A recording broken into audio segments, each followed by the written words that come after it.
আসসালামু আলাইকুম, সবাইকে স্বাগতম। প্রিয় শিক্ষার্থী বন্ধুরা, আজকে আমি আইসিটি বিষয়ের এই যে এখানে একটি এক্স এর মান দেয়া আছে, লজিক ফাংশন বা সমীকরণ।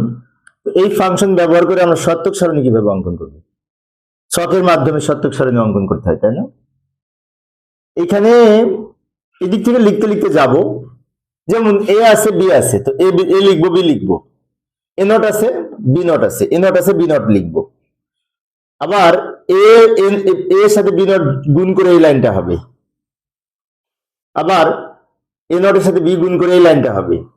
এটির উপরে নট দেওয়ার জন্য একটা অঙ্কন করব, এটির উপরে নট দেওয়ার জন্য আরেকটা অঙ্কন করব, এবং সবার শেষে এক্স এর মান হবে। লক্ষ্য করি, এখানে এক্স এর মানটা অবশ্য টোটালটা আমরা লিখতে পারতাম, জায়গা সেভ করার জন্য শুধু এক্স লিখেছি। এই এক্স বলতে কিন্তু টোটালটা বোঝাচ্ছে, এটা এক্স সমান টোটাল আছে এই মানটা, এবং এটাকে ভেঙে ভেঙে আমরা এই দিক থেকে লিখেছি। কিভাবে লিখলাম লক্ষ্য করি। এটার জন্য একটা অঙ্কন করব, এটা পেতে হলে এ আর বি গুণ করে আমাদের এর সাথে বি নট গুণ করে আমরা এটা অঙ্কন করেছি। আবার এটা এখানে লিখেছি, এটা পেতে হলে এ নটের সাথে বি গুণ করে আরেকটা অঙ্কন করেছি। ফাইনালি এই দুটো যোগ করে এক্স এর মান হবে। এখন আমরা সরল করব, ভালো করে লক্ষ্য করি। এখানে আমি সমাধান করে দেখাচ্ছি। এখানে এ আর বি যদি দুইটি ইনপুট হয়, তো 1 2 3 4টা রো হয়, 4টা সারি হয় যদি ইনপুট দুইটা হয়। 0 এবং 1 দ্বারা এটা পূর্ণ করব।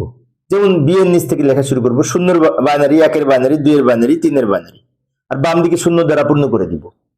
এখানে কিন্তু 4টা বিন্যাস হবে। 4টা বিন্যাস মানে কি? 0 থেকে 3 এর বাইনারি মান। অনেক শিক্ষার্থী 0 থেকে 3 এর বাইনারি মান না বুঝে মুখস্থ করে। আমি এখন কলেজে শিক্ষক যখন পড়াই তখন দেখেছি অনেক শিক্ষার্থী বলে 0 0 1 1 0 1 0 1 এইভাবে মুখস্থ করে। করলে সমস্যা নেই, কারণ এটা তো ফিক্সড। 2 ইনপুট বিশিষ্ট সত্যক সারণীর এই 2 লাইনের তথ্য ফিক্স থাকে। 2টা 0 2টা 1 0 1 0 1। কিন্তু প্রকৃতপক্ষে এটা হচ্ছে 0 থেকে 3 এর বাইনারির মান 2 বিট করে সাজিয়ে লিখতে হয়। আচ্ছা, এবার এ নট আর বি নট, তাই না? পরের 2 লাইন। এখন এ নট মানে কি? এ এর উল্টা হবে। 0 এর পরিবর্তে 1, 0 এর পরিবর্তে 1, 1 এর পরিবর্তে 0, 1 এর পরিবর্তে 0। বি নট মানে কি? বি এর উল্টা হবে। 0 এর পরিবর্তে 1, 1 এর পরিবর্তে 0, 0 এর পরিবর্তে 1, 1 এর পরিবর্তে 0। জাস্ট উল্টিয়ে লিখেছি। এবার এখানে আসি, এ এর সাথে বি নট গুণ হয়েছে।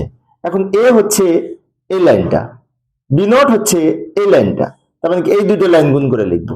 এই যে এ আর বি নট, 0 আর 1 গুণ করে 0, 0 আর 0 গুণ করে 0, 1 আর 1 গুণ করে 1, 1 আর 0 গুণ করে 0। এই লাইনটা এ নটের সাথে বি গুণ হবে। এ নট মানে কি? এই লাইনটা, এই কলামটা, আর বি বলতে এই কলাম, এই দুটো কলাম গুণ হবে এ নটের সাথে বি। 0 আর 1 গুণ করে 0, 1 আর 1 গুণ করে 1, 0 আর 0 গুণ করে 0, 1 আর 0 গুণ করে 0। এবার এইখানে লক্ষ্য করি, এর সাথে বি নট গুণ করে যা পেয়েছি তার উপরে নট হয়েছে। মানে কি? এই যে এইটার উল্টা লিখবে এখানে। এটা তো এইটা, তার উপরে নট আছে, তো এইটার উল্টা এখানে লিখবো। 0 এর পরিবর্তে 1, 0 এর পরিবর্তে 1, 1 এর পরিবর্তে 0, 0 এর পরিবর্তে 1। এবার এখানে আবার কি হচ্ছে? এর সাথে বি নট গুণ করে যা পেয়েছিলাম তার উপরে নট হয়েছে। মানে কি? এইটার উল্টা এখানে লিখবো। 0 এর পরিবর্তে 1, 1 এর পরিবর্তে 0, 0 এর পরিবর্তে 1, 0 এর পরিবর্তে 1। এবার এক্স এর কাছে কি লিখবো? এক্স মানে কি? টোটাল মানটা।